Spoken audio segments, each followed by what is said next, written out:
I cannot say with any certainty whether the sun was actually shining that day in Cambridge, or if my memory has simply gilded the edges of the past to make the present bearable. When I close my eyes, I see the dust motes dancing in the shafts of light hitting the oak tables of the Trinity Library. I smell the sweet, cloying scent of pipe tobacco and the vanilla decay of centuries-old paper. We were debating the categorical imperative, I think, or perhaps the nature of the social contract. It seemed so vital then, so solid. We believed that if you could construct a grammatically perfect argument for liberty, tyranny would simply pack its bags and leave. I was 22, and I thought the world operated like a seminar, logical, structured, and graded on merit.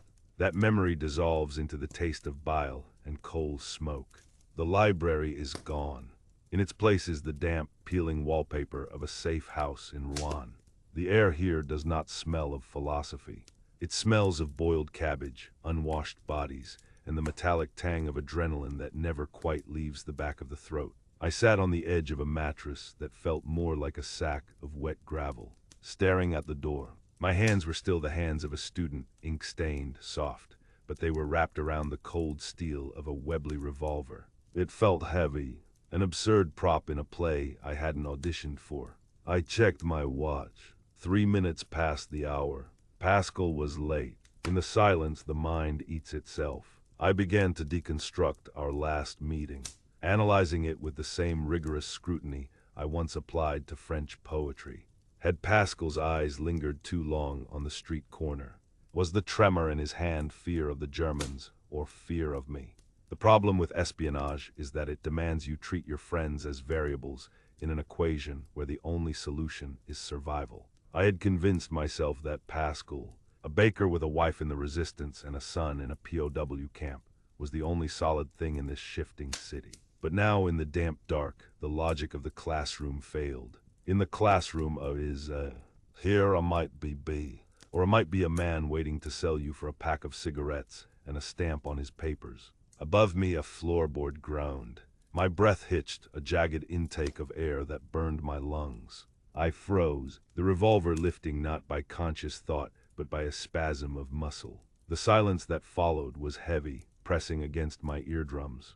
I waited for the heavy tread of a boot, the shout in German, the shattering of the door.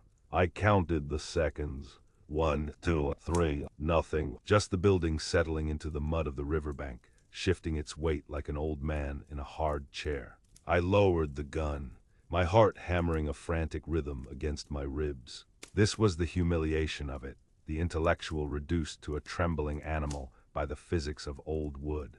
The radio set in the corner, concealed inside the hollowed carcass of a vacuum cleaner, hissed into life. It was a low static, a wash of white noise that sounded like rain. I scrambled off the bed, knees cracking, and donned the headphones. The sequence came through in a burst of Morse, sharp and rhythmic. I transcribed it automatically, my pencil scratching across a scrap of butcher paper. I stared at the letters. It was the confirmation. I was to meet Pascal at the market square to retrieve the schematics for the coastal batteries. The prelude to the raid the British were planning for Dieppe. But I stared at the last group of letters. The authentication code was supposed to be the day of the week, shifted 2 letters back. Today was Tuesday. It should have read. The pencil hovered. The message ended with a mistake, a slip of the operator's finger. Or was it the signal we had agreed upon in a hushed whisper 3 weeks ago over stale wine?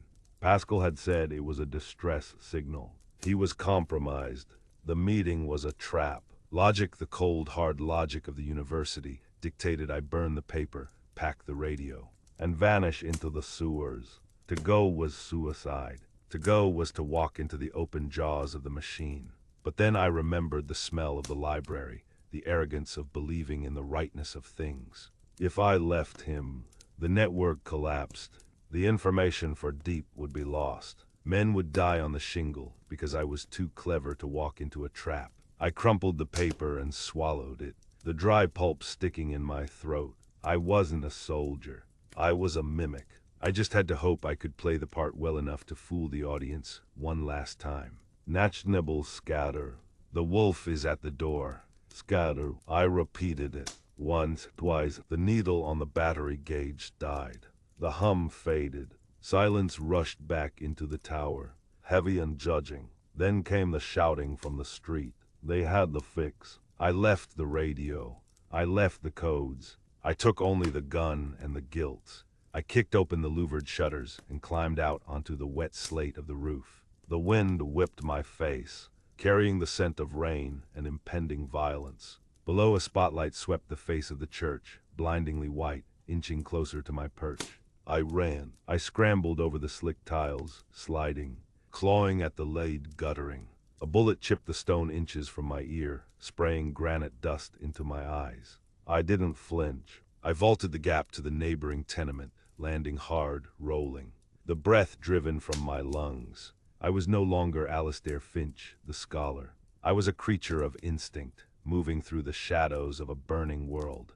I survived the night. I survived the war. 70 years later, the tea in my cup has gone cold. My study in Cambridge is quiet. The shelves are lined with books on history, on the grand strategies of the 20th century. They speak of movements, of ideologies, of the inevitable crush of progress. They are all wrong.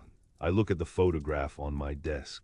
Pascal is smiling, a cigarette hanging loosely from his lip. He looks so young. We were all so young. The raid on Dieppe happened 2 weeks later. It was a massacre. I read the reports in the safety of a London office. I read the casualty lists.